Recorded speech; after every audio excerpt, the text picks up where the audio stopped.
그냥 감사드립니다. 제 얼굴 좋아 보이나요? 예배당 내려오기 전에 이렇게 내려오는 계단에 어제 영화부 아이들 여름 성경학교 사진들이 올라왔는데 아이들 얼굴들이 이제 크게 클로즈업 되어져 있는 사진이었습니다. 보기만 해도 너무나 행복해요. 그 아이들 얼굴 한 3분 정도 쳐다보고 내려오니까 마음이 너무나 좋았는데, 또 내려와서 보니까 저희 유년부에 다일이라고 하는 아이가 있는데 좀 어려운 수술 마치고 좀 회복의 과정 가운데 울기도 많이 울고 힘들었을 터인데 이렇게 저한테 편지를 보냈더라고요. 기도해 주셔서 감사하다고 이제 곧 이제 교회 다시 가겠다라고. 근데 그거 보고 나니까 이제 너무나 행복한 마음으로 오늘 예배 이 자리에 올라왔습니다. 아이들 얼굴 보면서 너무나 맑고 깨끗하잖아요. 그런데 여러분 얼굴은 제가 믿음의 눈으로 보겠습니다. 좀 웃으시죠? 오늘은 회복 하나님의 손길 8번째 시간이고요. 라입 살기 위해 선택하다라는 제목으로 하나님의 말씀 전하도록 합니다. 우리는 계속해서 하나님의 손길이 가닿은 인생들을 살피고 있어요. 그러니까 예수를 믿고 하나님을 만나도 우리의 인생에 아픈 순간들 있고 여전히 우리의 삶에는 하나님의 회복이 필요합니다. 그래서 우리는 날마다 하나님 만나야 하는 것이죠. 지난주까지 모세에 대해서 살펴봤어요. 6번째 인물이었고요. 오늘은 7번째 인물로 이제 모세가 이스라엘 백성들을 광야에서 인도하였던 40년의 세월이 끝나고 이제 새로운 리더 여호수아가 세워지죠. 그리고 약속의 땅으로 이제 거룩한 발걸음을 내딛게 되어진 그 직전에 갑자기 한 여인이 등장합니다. 너무나 중요한 순간이에요. 40년의 기다림 가운데 그 대업을 이루려고 하는 그 순간에 성경은 갑자기 장면을 전환합니다. 그리고는 이름 없는 그 여리고성의 라합이라고 하는 여인을 우리에게 비추어 줍니다. 저는 성경이 갑자기 이제 장면을 전환하거나 그 발걸음을 멈추는 곳에는 좀 집중을 해요. 왜냐하면 그곳에는 분명한 하나님의 마음이 담겨져 있습니다. 그러니 오늘 이 시간 짧은 말씀을 통하여 한 사람의 인생을 살피면서 우리를 향한 하나님의 마음이 무엇인지를 여러분들도 함께 발견하기를 원합니다. 오늘 설교는 조금 발칙하고 어찌 보면 건방진 질문으로 시작해 보려고 합니다. 여러분 한번 생각해 보세요. 여러분은 하나님이 내 삶에서 좀 사라지면 좋겠다라고 생각해 보신 적이 있으십니까? 이게 반응하기가 참으로 어려운 질문이죠. 조금 완곡하게 풀어서 이제 이야기하자면 여러분들은 하나님으로부터 도망치고 싶었던 순간이 있으세요? 쉽게 우리가 입에 꺼내거나 말로 하진 않지만 우리는 때때로 하나님께로부터 내가 도망가고 싶다라고 하는 마음이 들 때가 있습니다. 저도 생각해 보니까 그런 순간들이 있었어요. 머리로는 아닌데, 머리로는 분명 아니다라고 이야기하는데 우리의 삶은 나도 모르게 하나님을 도망치게 되어지는 순간들이 있습니다. 내 마음과 달리 너무나 쉽게 우리는 다시스로 도망가는 요나가 되어지는 것이죠. 하나님을 모르는 게 아니에요. 하나님이 내 삶에 계시고 하나님의 말씀을 내가 들었음에도 불구하고 나도 모르게 하나님을 피하여 도망가게 되어지는 순간입니다. 존재의 용기라고 하는 유명한 책을 쓴 실존주의 철학자이자 그 사람이 또 루터파 교회 목회자예요. 그리고 유명한 신학자입니다. 폴 틸리라고 하는 사람이 왜 인간은 하나님으로부터 도망가려고 하는가라고 하는 그 질문에 대하여 설명을 했는데, 왜 인간이 하나님께로부터 도망가려고 하는가? 그것은 하나님이 내게 부담되기 때문에 그러하다. 참으로 역설적인 표현이지만 저는 의미 있는 말이라고 생각을 합니다. 조금 더 구체적으로 설명하면, 내가 하나님을 만나고 이제 고생 끝 행복 시작이라고 생각했는데 하나님을 만난 다음에도 내 삶은 내가 원하는 대로 해결되어지지 않아요. 그리고 하나님은 분명 살아계신 것 같은데 내 마음대로 움직여주지 않으면서 언제나 침묵하며 내 삶을 꿰뚫어 보고 있는 것처럼 느껴지기 때문에 그러합니다. 그러니 하나님을 생각할 때마다 내 마음에 부담이 되어지고 내 인생에 하나님이 함께 하신다고 생각하니까 불편한 순간들이 있는 것이죠. 어느 순간 내 인생에 하나님과 연결되어진 어떤 하나님의 시선이 느껴지기 시작하는 거예요. 좀 직관적인 예를 들어 설명하자면, 도둑이 도둑질을 하려고 할 때 가장 신경 쓰이는 것이 무엇이겠습니까? 가장 신경 쓰이는 것은 아마도 CCTV겠죠. 내가 하려고 하는 것이 무엇인지를 계속해서 지켜보고 있는 CCTV가 제거되어져야 내 마음이 편해지는 것입니다. 그래서 폴 틸리는 아주 중요한 논점을 말해요. 신학적으로는 미워할 수 없는 신은 신이 아니다라고 하는 중요한 명제를 남기게 되어지는데, 사실 좀 어려운 표현이긴 하죠. 이제 폴 틸리가 뉴욕 신학교에서 이제 신학생들을 가르치는 일과 채플을 한동안 진행하게 되어집니다. 그때 그가 채플에서 이제 설교했던 내용들을 흔들리는 터전이라고 하는 책으로 이제 편집해서 발간하게 되어졌는데, 설교집이라고 하기에는 좀 어려운 철학책과 같은 책입니다.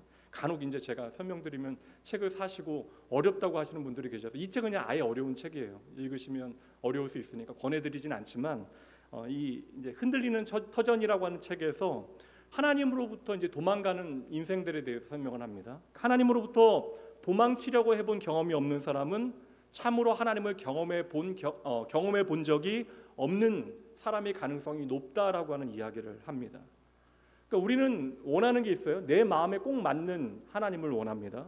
내가 쉽게 받아들일 수 있는 그러한 하나님을 원하는 것이죠. 그래서 내가 너무나 좋아할 수밖에 없는, 내 마음에 전혀 부담되어지지 아니하고 내가 원망할 이유 없는 그러한 하나님, 무조건적으로 인간의 삶을 축복하는 그러한 하나님을 원하지만, 폴 틸리는 그러한 신은 진짜 신이 아니라 그러한 신은 실체가 없는 가짜 신이다라고 정의합니다.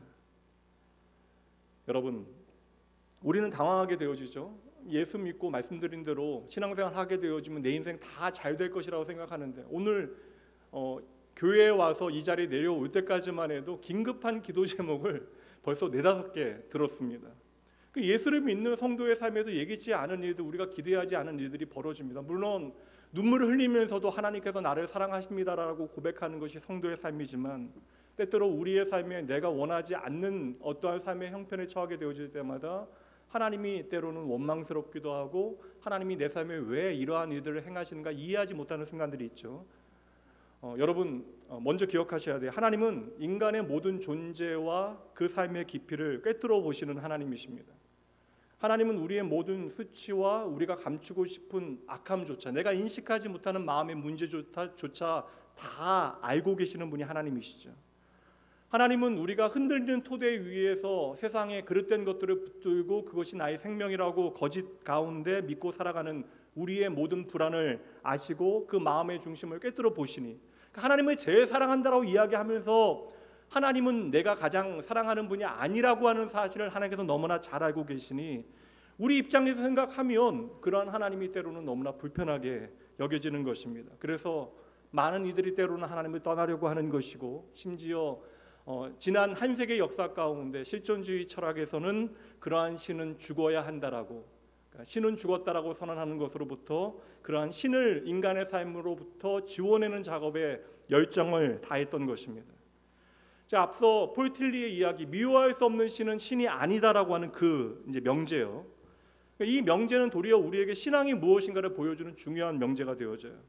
사람은 내가 원하는 대로 신앙생활을 한다는 것입니다. 내가 믿고 싶은 대로, 내가 좋아하는 대로 하나님의 모양을 그려내고, 그것이 심지어 황금송아지라 할지라도 내가 하나님이라고 부르고 그 앞에서 예배하고 그 앞에서 내가 안정을 누리게 되어지면, 내 마음이 편안해지면 이것이 예배라고 착각하게 되어진다는 거예요. 그렇게 내가 원하는 신의 모양을 만들어내고 거짓 하나님을 섬기는 그 신앙에 대하여 경고하고 있는 명제가 되어지는 것이죠.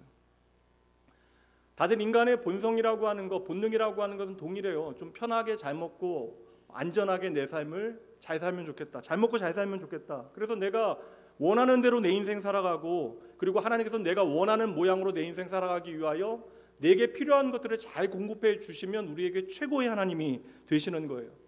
그래서 우리가 내 인생 어렵지 않게 책임져 주시는 하나님을 내가 날마다 경험하게 되어지면, 그 하나님을 향하여 우리는 좋으신 하나님, 좋으신 하나님, 참 좋으신 하나님을 언제나 노래할 수 있습니다.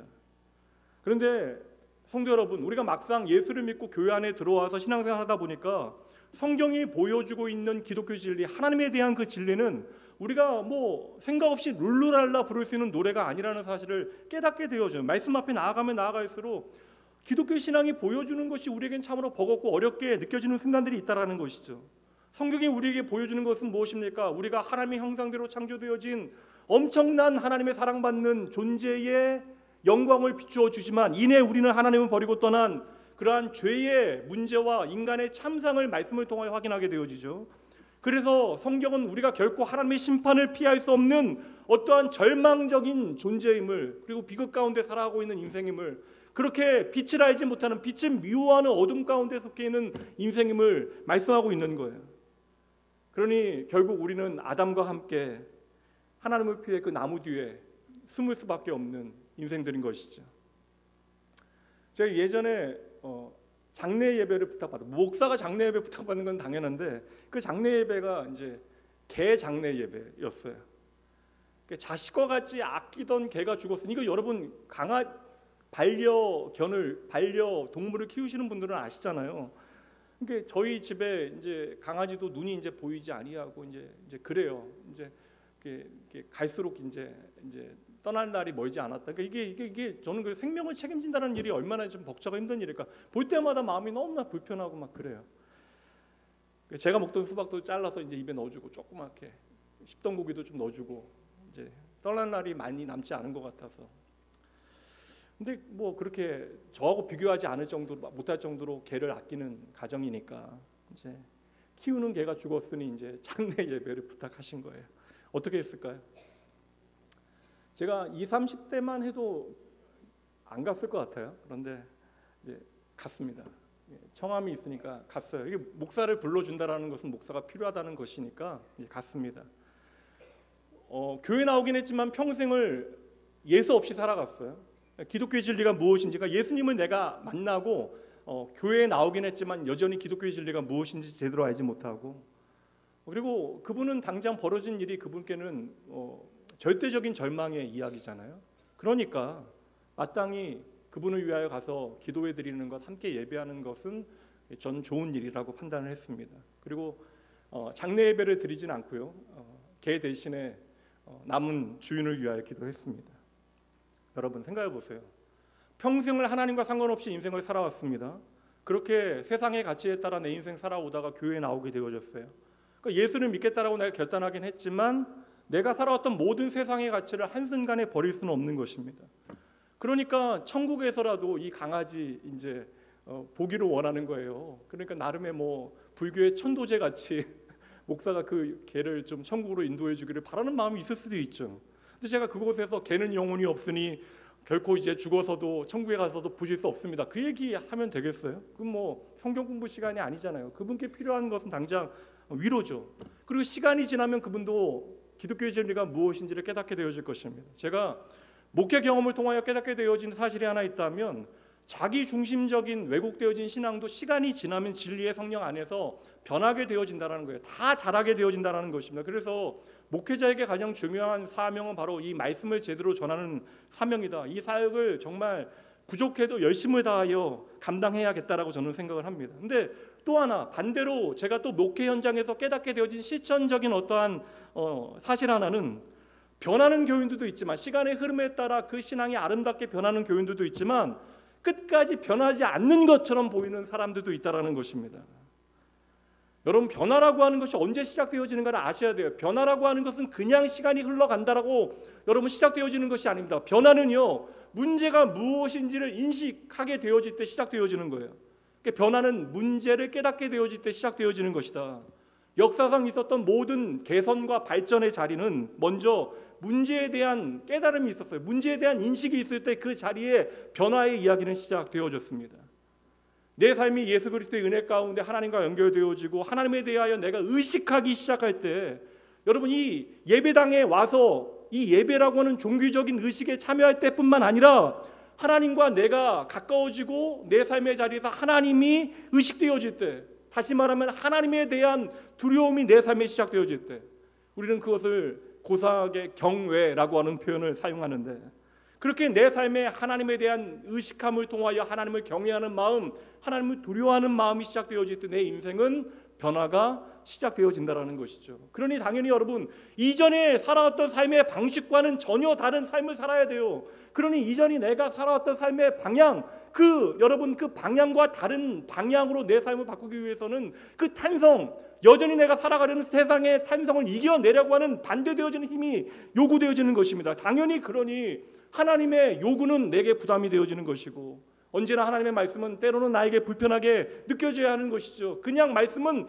한 시간 내가 이 시간을 때우므로 한 주를 보장받는 그러한 자리가 아니라 이 말씀이 내 삶에 의미 있게 들려지고 이 말씀이 나에게 오늘 살아있어 때로는 불편하게 감사하게 느껴지는 그 순간 우리는 그 말씀을 통하여 변하고 바뀌게 되어지는 것이죠.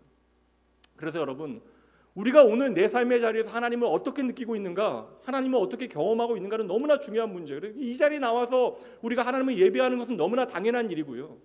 우리의 삶의 자리, 어찌 보면 하나님이 없는 것처럼 여기지는 그 자리에서 우리가 하나님을 어떻게 인식하고 있는가는 우리의 신앙에서 너무나 중요한 문제가 되어집니다. 그래서 우리가 함께 보지 못하는 나의 인생의 어떠한 골방과도 같은 나 홀로 있는 시간에 하나님과의 나의 관계를 점검해 보는 것은 우리에게 너무나 필요한 일이 되어지는 것이죠. 그리고 인생의 고단한 시간에 우리와 동일하게 내가 하나님을 좀 피하여 도망가야 하겠다라고 생각했던 그 사람이 결국에는 하게 되어진, 하나님 앞에 하게 되어진 고백을 함께 보도록 할게요. 시편의 고백입니다. 시편 139편 7절부터 읽습니다.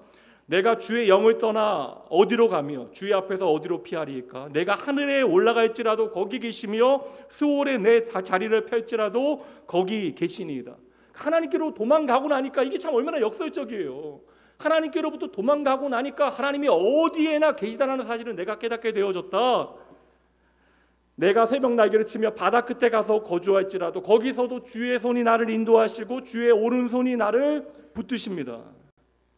내 삶에 하나님께서 언제나 나와 함께 하신다는 사실, 오늘 장로님 기도하신 것처럼 내 삶에 하나님께서 임마누엘 하신다는 사실을 깨닫는 것, 기독교의 본질이 여러분 임마누엘이에요. 하나님께서 우리와 함께 하시기 위하여 예수님은 우리와 같은 모양으로 오신 것이고 우리를 위하여 죽으신 것이고 부활하신 것입니다. 그래서 내 인생의 어떠한 시간과 어떠한 공간에도 하나님이 늘 언제나 우리와 함께 하신다는 사실을 내가 자각하는 것, 그래서 때로는 하나님께서 내게 말씀하시는 것이 두렵고 때로는 그것이 나에게 부담이 되어지고 또 그래서 나에게 감사한 것, 이것이 바로 믿음이고 이것이 바로 변화의 시작이 되어지는 것이죠.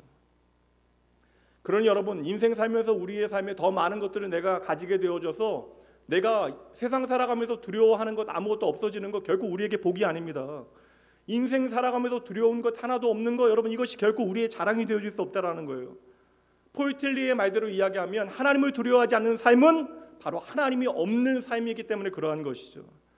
그래서 여러분, 성경은요, 교만의 문제, 우리가 생각하는 교만은 큰 문제가 아닌 것처럼 여겨지는데 우리의 마음 깊은 곳에 다른 사람들에게 아무리 겸손을 가장한다 할지라도 우리의 마음에 뿌리내려 있는 교만을 성경은 가장 무서운 죄로 이야기하고 있는 거예요.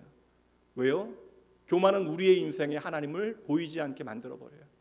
하나님은 내 삶에 조금씩 지워버리게 되어집니다. 교회는요, 어떠한 도덕과 윤리적인 기준을 높이기 위하여 존재하는 종교기관이 아니에요. 인간다움을 함양하기 위하여 우리는 이 자리에 함께 모여 있는 것이 아닙니다. 교회는 오직 예수 그리스도의 보혈을 통하여 부름받은 하나님의 백성들이 이제는 코람데오, 하나님 앞에서 살아가는 삶의 현장이 바로 교회여야 하는 것이죠. 교회는 그래서 하나님 앞에서 살아가는 삶이 그 삶의 기초가 되어져야 하는 것입니다. 여러분, 우리가 믿는 하나님 참 좋으신 하나님이심을 여러분 믿으시죠? 하나님 참 좋으신 하나님이심을 여러분 믿으십니까? 그러나 여러분, 그 하나님은 우리의 삶의 자리에서 우리가 마냥 정신 놓고 좋아할 만한 분이 아니라는 거예요. 우리의 삶에 하나님을 향한 두려움, 경외가 사라지게 되어지면, 다시 말하면 하나님의 말씀이 사라지게 되어지면 사람은 누구나 교만해집니다. 그래서 우리가 참으로 하나님을 두려워하지 못하게 되어지는 것은 내가 내 삶의 주인이라고 하는 확실한 증거가 되어지는 거예요. 더 이상 하나님이 내 삶의 주인 되시지 못한다는 가장 확실한 증거가 되어지는 것이죠. 오늘 여기에 내가 하나님 앞에 서 있다라고 하는 확실한 신앙 고백이 없다면 그것이 말씀을 전하는 목사이건 교회를 책임지고 있는 장로이든 권사이든 집사이든 어떠한 교인이든 결국에는 하나님과 상관없는 인생을 살아가게 되어져요. 성경은 그것을 헛된 인생이다라고 말씀하고 있습니다. 여러분, 그러니 오늘도 살아계신 하나님을 두려워하시는 여러분 되셔야 합니다. 오늘 말씀의 구원의 현장이요, 하나님의 회복의 현장은 바로 이 하나님에 대한 두려움, 하나님 경외로부터 시작되어져요. 하나님을 두려워해야 하나님의 말씀이 내 귀에 들리기 시작합니다. 아니면 내 이야기만 많아져요. 내 주장만 많아집니다. 이제 여호수아서의 여리고성에 사는 라합이라고 하는 여인이 등장하게 되어지는데 그 배경이 재밌잖아요. 이제 모세라고 하는 걸출한 리더가 하나님의 부르심을 받고 하나님께로 돌아가게 되어지고, 이제 새로운 지도자인 여호수아가 광야 40년의 마침표를 찍기 위하여 약속의 땅 가나안 땅으로 들어가려고 하는 바로 그 시점, 여호수아는 이 일을 위하여 2명의 정탐꾼을 뽑아서 이제 가나안 땅에 있는 여리고성으로 이제 들여보내게 되어지는데, 이때 정탐꾼들이 우연과 같이 머무르게 되어진 곳이 있으니 그곳이 바로 라합의 집입니다. 근데 성경은 라합을 설명할 때 특별한 단어 하나를 사용해요. 그가 바로 기생이었다. 그리고 아마도 라합은 당시의 문화 가운데 사람들이 머물 수 있는, 우리식으로 이야기하면 주막이나 혹은 여관과 같은 그러한 시설을 운영했던 것 같아요. 그러니 그 열린 공간 안으로 2명의 정탐꾼이 이제 들어가게 되어진 것입니다. 기생이란 단어 자체가, 그러니까 이 여인을 설명하는 단어잖아요. 기생이란 단어 자체가 오늘날에도 그렇게 긍정적인 단어는 당연히 아니죠. 근데 히브리어로 이야기하면 더 직설적인 그러한 단어입니다. 그러니까 라합의 직업 자체가 그렇게 용인되어질 수 없는, 사회적으로 참으로 용납되어지지 못하는 비천한, 모든 사람들이 험히 여기는 그러한 직업이었다라는 것을 우리에게 보여주고자 하는 의도가 분명히 그 기생이라는 단어에 담겨져 있는 것이죠. 여리고라고 하는 지역은 여러분 당연히 살만한 곳입니다. 지대가 낮고요. 그러니까 당연히 덥고 습기도 많고 비도 많이 와요. 그러다 보니까 그 중동 지역에서 농작물이 그래도 잘 자라는 지역입니다. 누가복음에 보면, 신약 성경에도 보면 돌감람나무, 뽕나무에 올라가는 삭개오 등장하잖아요. 그러니까 나무들도 많았어요. 그것이 바로 여리고입니다. 여리고에 대한 여러 지리학적인 자료들이 있긴 하지만, 그냥 쉽게 설명드리면 여리고는 그냥 먹고 살만한 동네예요. 그러니까 우리가 그냥 노력하면 충분히 잘 먹고 잘 살 수 있는 그러한 도시입니다. 오늘 본문은 이제 가나안 땅으로 들어가야 하는 이스라엘 입장에서 이제 말씀을 보게 되어지면, 기생 라합은 참 고마운 사람이잖아요. 기생 라합 때문에 이제 그 첫 번째 전쟁을 제대로 치를 수 있는 준비가 되어지는 것입니다. 그러니까 이스라엘 사람들 입장에서 생각해 보면 기생 라합의 아름다운 미담을 우리는 소개받고 있는 것처럼 여겨지지만, 사실 라합과 함께 살아가는 여리고 사람들에게는 라합은 민족을 배신하는 배신자의 이야기죠. 그렇다면 오늘 사건은 보는 사람들의 입장에 따라서 정반대 해석이 가능합니다. 여리고성 사람들의 입장에 생각하면 자기 살겠다라고 민족을 배신하는 적의 편에 선 행위가 되어지는 것이죠. 그러니까 라합이 오늘 좋은 선택을 했는가? 그러니까 쉽게 얘기하면 그의 선택 자체가 의로운 것인가? 여기에 대해서는 여러 생각의 여지가 있습니다. 우리나라에도 이제 논개와 같은 기생이 있었으니 라합은 그 입장을 생각해 보면 이제 정반대의 입장에 서 있는 것이죠. 한 나라의 국민이라고 하는 그러한 본문에 생각하게 되 보면 라합이 당장 의로운 선택을 했다라고 우리는 판단할 수 없어요. 그렇다면 오늘 이 말씀이 라합뿐만 아니라 성경 전부, 그리고 이 말씀이 기록되어진 우리의 삶에 변함없이 전하고 있는 메시지가 무엇인가? 그러니까 변함없는 메시지가 무엇인가에 대해서 우리는 집중해 봐야 되는데, 이 라합의 사건을 통하여 오늘 우리에게 전하고자 하는 가장 중요한 메시지는 라합의 선택이 하나님을 선택한 선택이었다. 가짜 신과 하나님 사이에서 라합은 어떠한 선택을 했는가? 그러니까 그것이 바로 생과 죽음의 선택인데, 그 생명과 죽음의 선택 가운데 라합은 어떠한 선택을 하여 구원받게 되어졌고 그의 삶이 회복되어졌는가? 그것을 우리에게 보여주는 것이고 우리는 그것을 발견해야 하는 것이죠. 그리고 오늘 라합 사건에 대한 하나님의 해석이, 믿음에 대한 설명이 나오는 히브리서 말씀에 나오는데 그 말씀 한번 보도록 할게요.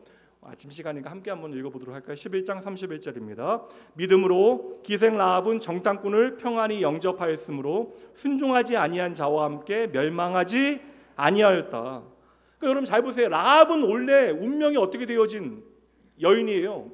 멸망해야 되는 여인들, 그러니까 멸망해야 되는 사람들, 그러니까 순종하지 아니한 사람들과 함께 멸망받아야 하는데 그 멸망의 현장에서 라합은 살아남았다라는 거예요.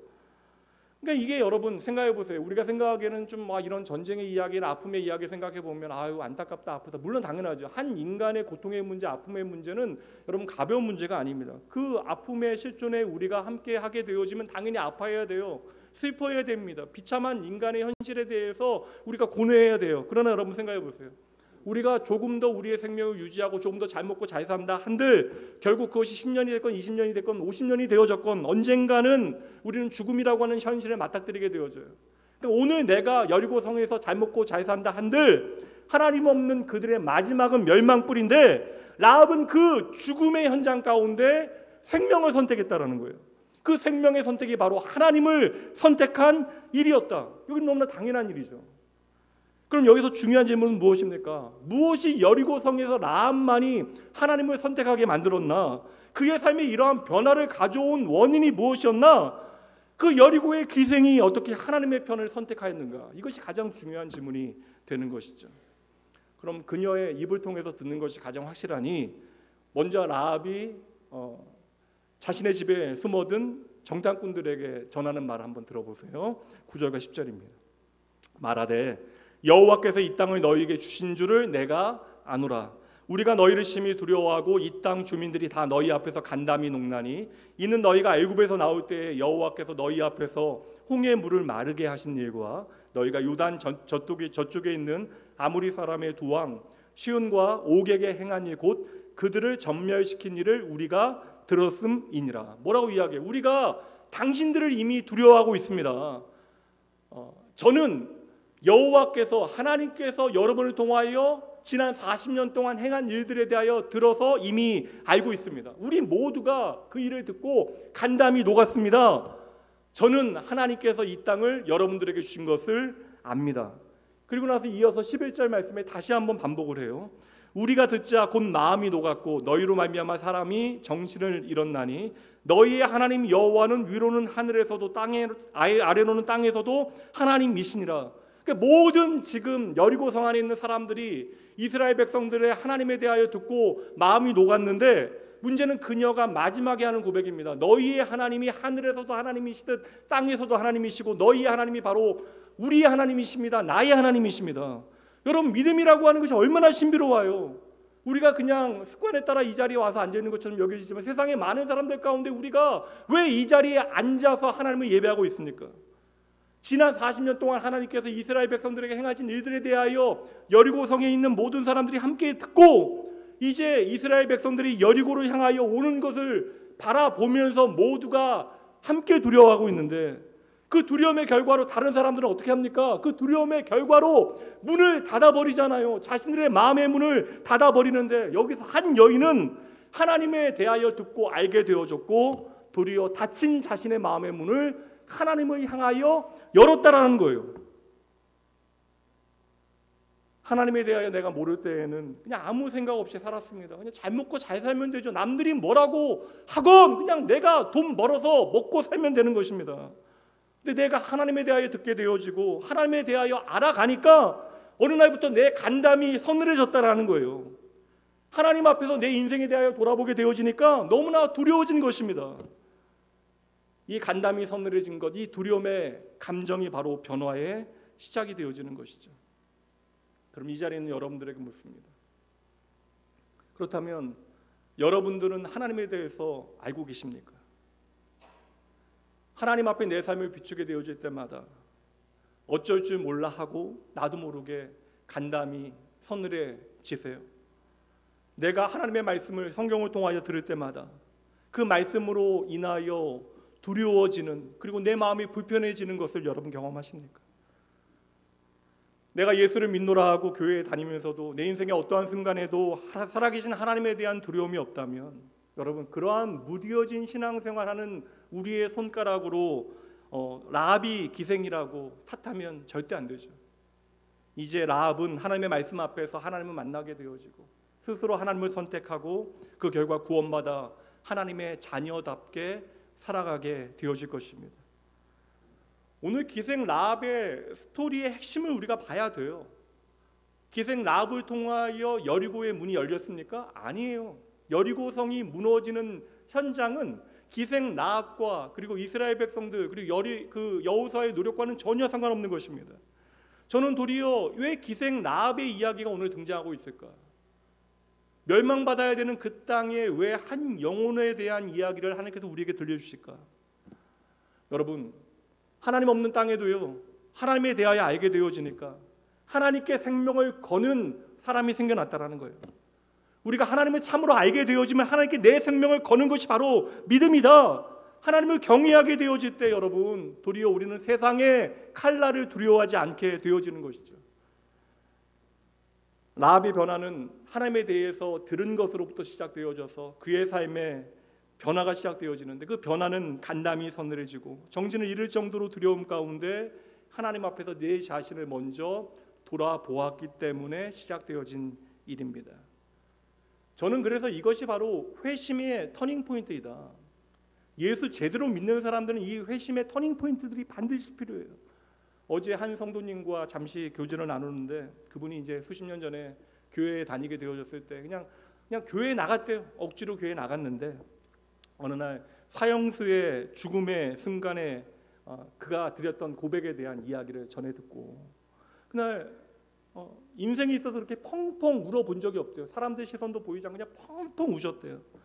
그리고 그날의 그 사건은 그냥 감정적인 어떠한 변화로만 끝나는 것이 아니라, 감정적인 어떠한 느낌으로만 끝난 것이 아니라, 사건으로만 끝난 것이 아니라 이로부터 그 삶의 전향적인 변화가 시작되어졌다라는 것이죠. 저는 이것이 바로 회심, 하나님의 말씀이 우리의 마음 가운데 일하기 시작한 증거가 되어지는 것입니다.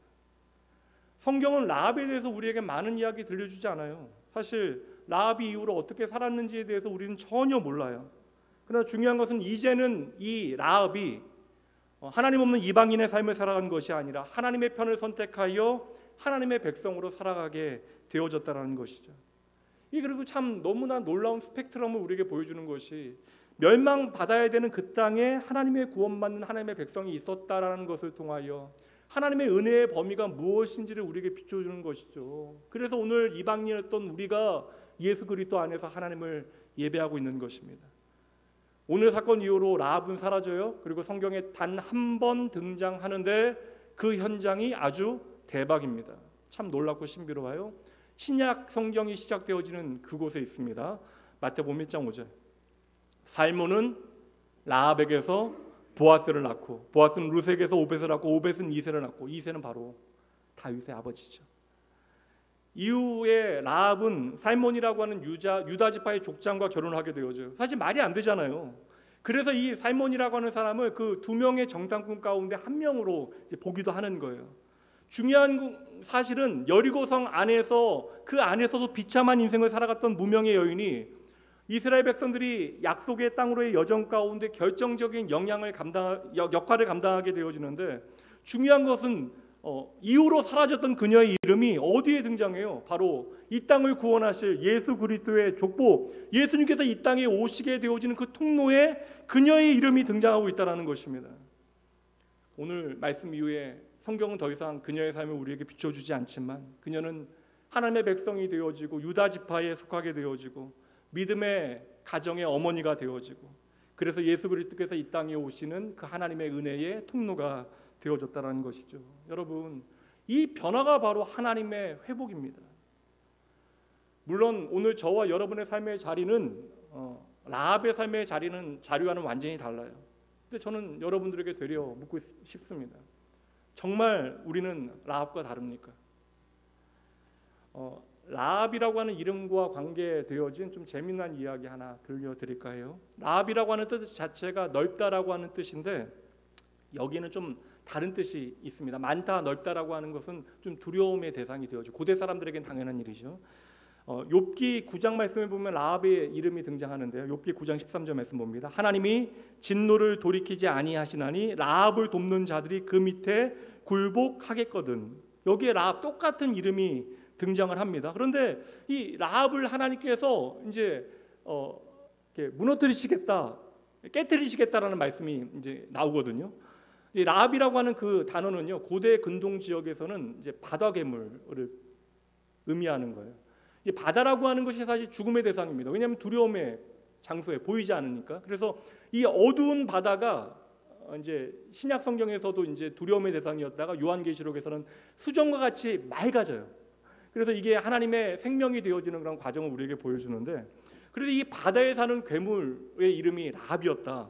그러니까 라합이라고 하는 존재 자체는 하나님을 거역하는 모든 세력을 의미하는 거예요. 그게 뭐 사탄이 되어졌건 마귀가 되어졌건 이 땅에 하나님을 거역하는 모든 것들을 다 이 라합이라고 이제 표현을 합니다. 성경에서는요. 그래서 욥기 26장 말씀에서는 하나님께서 바다를 잔잔히 하신다라고 하는 표현을 라합을 깨뜨리신다라고 하는 표현으로 말씀하고 있어요. 근데 욥기가 쓰여진 배경이 여러분 아브라함 시대거든요. 족장 시대입니다. 그러나 이미 여러분 라합이라고 하는 이름은 불길한 이름이에요. 그러니까 지금 여리고성 사람들에게도 라합이라고 하는 이름은 결코 사람에게 붙일 만한 이름이 아닙니다. 그러니까 바다 괴물의 이름과 이 여리고성에 사는 여인의 이름이 똑같았다라는 것이죠. 그러니까 사람들에게 내가 어떻게 불리워지는가가 당시의 중요한 이름의 의미였다면 사람들에게 그녀는 라합이라고 하는 존재로 불리워졌다. 어떻게 사람의 이름이 여러분 괴물이 되어질 수 있겠어요? 아이가 아무리 여러분 밉다 한들 그 아이 이름을 뭐 고질라나 킹콩이라고 지을 부모가 어디 있겠습니까? 이스라엘 백성들은요 시편 말씀에서 이 라합을 아예 하나님을 거역하는 하나님의 백성들을 방해하는 애굽으로 설명을 해요. 시편 89편 말씀입니다. 주께서 라합을 죽임당한 자 같이 깨뜨리시고 주의 원수를 주의 능력의 팔로 흩으셨나이다. 그래서 라합은 하나님을 대적하는 모든 존재들, 그러니까 이스라엘 백성들이 가나안 땅에 들어가는데 끝까지 막아선 사람들의 이름이 바로 라합이다. 하나님께서는 그런데 그들을 깨뜨리셨다. 라합을 깨뜨리셨다. 근데 여러분 얼마나 아이러니해요. 지금 여리고성에 유일하게 구원받게 되어진 한 여인 라합이라고 하는 하나님을 거역하는 그러한 이름을 가진 그녀의 삶이 하나님 앞에 구원받게 되어졌다라는 거예요. 하나님 없는 반역의 땅에서 죽음을 목적으로 살아가던 한 사람이 하나님을 만나게 되어져요. 그리고 새 생명을 얻게 되어집니다. 그리고 그녀의 삶이 회복되어졌다는 거예요. 어떻게 해요? 한 가지죠. 하나님의 말씀을 들었을 때 그냥 듣지 않았다라는 것입니다. 이 말씀을 통하여 살아계신 하나님을 내가 만났다라는 거예요. 이 사건이 과거의 사건이 아니라 오늘의 사건이었다라는 것이죠. 오늘도 나에게 말씀하시는 하나님을 통하여 내가 하나님을 만나게 되어지니까 내 삶을 말씀에 비추어 볼 때 내 간담이 서늘해지고 정신이 아득해질 정도로 두려워지는 거예요. 하나님 앞에 내 삶을 돌아보게 되어지니까 정말 내가 이렇게 살아서는 안 되겠다라는 거예요. 사람들에게 아무리 욕을 먹어도 내가 기생으로 살아가면서 돈 많이 벌어서 내 가족 책임지면 된다. 그만하면 인생 잘 사는 것이다 믿고 살아왔는데 하나님을 만나게 되어지니까 그렇게 살아서는 안 되겠다는 사실을 깨닫게 되어진 것이죠. 그래서 하나님을 거역하는 라합이라고 하는 이름의 한 여인이 이제 살아계신 하나님 앞에서 두려운 마음으로 하나님의 말씀 듣고 내 인생을 바꿔야겠다라고 작정하게 되어질 때 하나님께서는 그녀의 삶에 생명이라고 하는 회복이라고 하는 놀라운 선물을 보내주신 거예요. 가능하면 여러분 남에게 도움받지 않고 내 힘만으로 살아갈 수 있으면 좋겠다는 생각 누구나 합니다. 그러나 여러분 내 힘으로 내 인생 책임질 수 있다고 믿는 모든 사람들이요 결국에는 어찌 보면 하나님을 두려워하지 않는 사람들, 어찌 보면 하나님이 필요 없는 사람들이 되어지는 것이죠. 평생 여러분들이 성공하면서 여러분의 인생에 탑을 만들어가요. 그 인생의 마지막 순간에 그 탑의 이름을 내가 보게 되어집니다. 그 탑의 이름이 바벨이에요.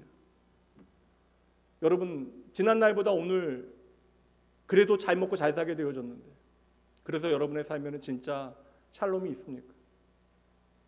오늘 왜 내 삶은 때때로 허전해지고 무기력해지는 거예요? 정말 내 인생이 너무나 고달프고 힘들어서 찾아온 그러한 허전함과 무기력함입니까? 저는 오늘 기생 라합에 대하여 우리가 어떠한 이야기를 할 수 없는 이유는 바로 그 라합, 인간 본성의 라합의 심성, 하나님을 거역하는 마음이 우리 안에 있기 때문에 그러하다. 죄의 본성이 우리 안에 있기 때문에 그러하다.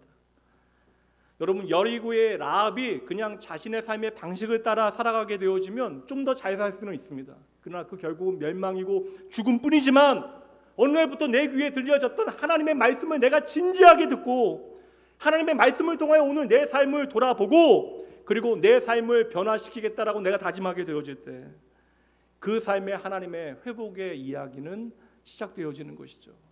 그렇게 하나님의 말씀을 듣고 내 마음이 두려워지고 변화되어지는 순간에 하나님의 생명이 찾아왔어요. 우연과 같이 그곳에 하나님께서는 여호수아의 정탐꾼을 보내신 것입니다. 그들이 한 일 때문에 그 성을 점령하는 데 도움받은 건 아무것도 없어요. 도리어 여호수아가 보낸 2명의 정탐꾼은 바로 라합을 살려내는 하나님의 은혜의 손길이 되어졌던 것이죠. 이제 주일학교 여름 사역이 시작되어집니다. 이제 영화부 성경학교는 끝났어요. 교사들 우리 목사님 수고 많으셨고 많은 믿음의 부모님들 여름 사역 관심 갖고 좀 기도해 주시고 격려해 주시고 함께 해 주세요. 좀 여러분 자식들 커가지고 좀 내 마음 같지 않을 때는 좀 영화부 예배 올라가서 애들 얼굴 보고 내려오시면 마음 편해집니다. 제가 유년부 때, 초등부 때 많이 불렀던 찬양인데 지금도 불러요. 그러니까 아시는 분들은 조용히 따라 부르셔도 돼요. 아름다운 마음들이 모여서 주의 은혜 나누며 예수님을 따라 사랑해야지 우리 서로 사랑해. 여기까지는 할게요. 또 유동하고 싶어지실까봐. 근데 이거 2절이요 오늘 설교와 딱인 말씀이 나와요. 좀 천천히 불러봅니다. 이 다음에 예수님을 만나면 우리 뭐라 말할까? 그때에는 부끄러움 없어야지. 여기까지. 우리가 곧 주님 만나게 되어질 텐데 그때 우리는 주님 앞에서 어떠한 이야기를 할 수 있을까? 적어도 그때 주님 앞에 그 은혜 앞에 너무나 부끄럽지 않은 삶을 우리가 살아가야 되는데 여러분 꼭 기억하셔야 돼요. 곧 있으면 우리가 주님 앞에 서게 되어집니다. 우리가 곧 있으면 주님 만나게 되어져요. 우리가 이 땅에서 정말 생명을 풍성히 누릴 수 있는 방법이 무엇이겠어요? 내 인생이 진정 하나님의 기쁨 가운데 회복되어질 수 있는 방법이 무엇이겠습니까? 여러분 날마다 하나님 앞에 사셔야 돼요. 내 한 번뿐인 인생 하나님 앞에서 하나님 경외하는 마음으로 하나님 의식하고 하나님 두려워하면서 여러분의 인생 살아가셔야 합니다. 내 인생 무서운 거 없다면 하나님조차도 내가 두렵지 않다면 그 신앙은 병든 신앙이에요. 내 인생 내 마음대로 하나님 없이 세상의 가치 따라 살아가면서 단 한 번도 하나님 두렵지 않다면 그 신앙은 죽은 신앙일 수 있습니다. 여러분 이 자리에 앉아있는 것으로 만족하시면 안 됩니다. 이 자리에 1시간 예배 드리는 것이 여러분들이 살아가는 일주일을 보장해 주는 어떠한 보험이 아닙니다. 내가 매주일 하나님 예배할 때마다 매일 하나님의 말씀 들을 때마다 나의 생명이신 하나님 앞에 여러분 서 계셔야 돼요. 언제나 하나님 앞에서 여러분 내 삶을 돌아보시는 여러분 되셔야 합니다. 바로 거기에 생명이 거기에 하나님의 회복이 있어요. 오늘은 여기서 말씀 마칩니다. 언제나 하나님을 거역하는 라합과 같은 내 인생 찾아와 오늘도 말씀하시는 내 인생 바꿔주시는 하나님 여러분 기억하시고 하나님 경외하는 마음으로 우리의 인생을 하나님 앞에 살아갈 때 거기서 바로 하나님의 회복과 하나님의 놀라운 생명이 내 삶의 새로워짐을 기억하시고 참으로 하나님 경외하며 살아가며 그리하여 하나님 경외하는 마음으로 내가 부르는 그 찬양 내가 원하는 방식으로 일하시기에 내가 하나님 좋으신 하나님 고백하는 것이 아니라 하나님은 언제나 그곳에 계시고 그곳에서 진리로 우리의 삶을 인도하시기에 그 하나님을 향하여 내가 참 좋으신 하나님을 마음껏 노래하는 복된 인생 사시는 여러분 모두 되어주시길 주님의 이름으로 축복합니다. 기도하시죠. 하나님 아버지 모든 것이 하나님의 은혜입니다. 아버지 전혀 나와 다른 인생을 살아가는 한 여인의 이야기 그러나 라합과 같이 누구도 주목하지 않는 인생을 살아가는 저희들에게 어느 날 하나님의 말씀을 들을 수 있는 은혜를 허락하시고 그 말씀을 내 마음의 중심으로 받아들여 이제는 영원한 생명 되신 주님 믿음으로 바라보는 삶을 살아갈 수 있도록 불러주시니 하나님 정말 감사합니다. 저희들로 하여금 힘들어도 이 자리 지키게 하시는 것도 은혜이고 예수 그리스도를 통하여 주의 말씀을 성령 안에서 듣게 하시는 것도 주의 놀라운 은혜입니다. 예수로 말미암아 저희들 주의 이름 부를 때마다 하나님 무엇보다 나의 죄의 무게를 보게 하시고 그 죄의 무게 까닭에 하나님의 놀라운 은혜를 다시 붙들게 하여 주시옵소서. 주어진 인생의 시간 날마다 빨리 지나간다라고 저희들 이야기하는데 내가 주님을 안다 이야기하고 내가 주님을 믿는다 이야기하면서 내 삶의 시간을 통하여 이리도 더디게 변화되어지는 것에 대하여 저희들 제대로 부끄러워하게 하시고 하나님 참으로 두려워하게 하여 주시옵소서. 하나님 세월이 지남에도 불구하고 하나님 없이 살아가는 그런 영적인 무감각에 빠지지 아니하도록 주여 저희를 붙드시되 주님께서 나를 늘 지켜보시고 나와 함께 하시고 나에게 말씀하신다라고 하는 사실로 말미암아 세상의 모든 유혹과 갈등과 고민 가운데 저희들 믿음으로 좋은 선택하게 하여 주시옵소서. 언제나 하나님 앞에 힘들어도 거룩한 부담 가지고 믿음으로 저희의 삶, 하나님의 기쁨으로 살아드리는 주의 귀한 백성도 되어질 수 있도록 주여 이들의 삶을 붙들어 주시옵소서. 오늘도 라합 같은 나의 마음에 주의 말씀 들려주시고 그 말씀이 생명되어질 수 있도록 진리의 영 되신 성령 하나님을 통하여 일하여 주시는 오늘도 여기에 살아계신 나의 주 예수님 이름으로 축복하며 간절히 기도합니다. 아멘. 여러분 잠시 헌금 봉헌하는 시간입니다. 여러분의 마음을 하나님 앞에 좀 솔직하게 아뢰시죠. 오늘도 우리가 바라보는 하나님은 살아계신 하나님이십니다. 여러분의 기도 가운데 그 하나님에 대한 정직한 마음이 담겨질 수 있도록 오늘도 하나님의 말씀은 살아서 우리의 삶을 이끄시는 놀라운 일하심의 증거가 되어지는데 그 하나님의 말씀 앞에 나아가 그 말씀을 통하여 나의 삶을 돌아보고 하나님 경외하는 마음으로 내 삶을 의미 있게 살아드리는 우리 자신이 되어지기를 소망하며 이 시간 말씀 붙들고 주님 앞에 잠시 나아가도록 하시죠. 기도합니다.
아버지 하나님 영원한 생명 되신 주님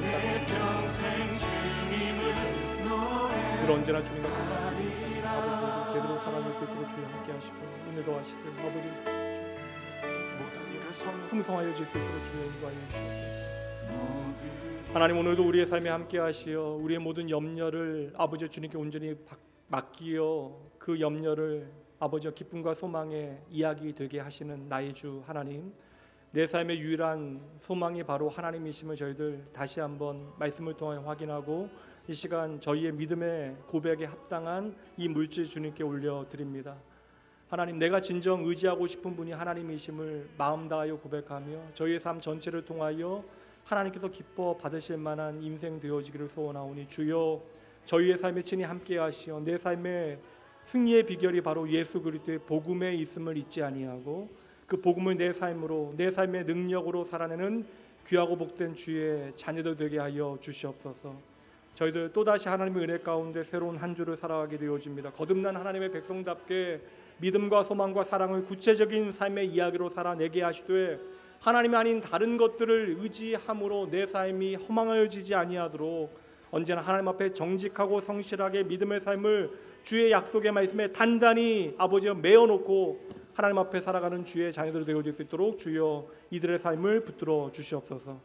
모든 감사, 영광, 기쁨, 찬양 주님께 올려드리며 오늘도 말씀을 통하여 우리의 삶을 돌보시고 친히 동행하여 주시는 우리의 생명 되신 예수님 이름으로 축복하며 간절히 기도합니다.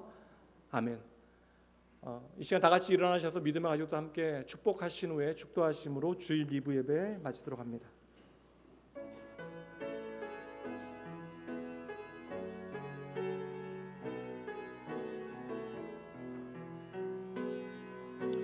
평화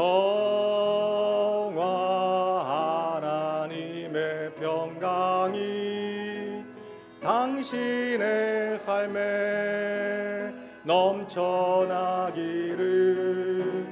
평화 하나님의 평강이 당신의 삶에 가득하기를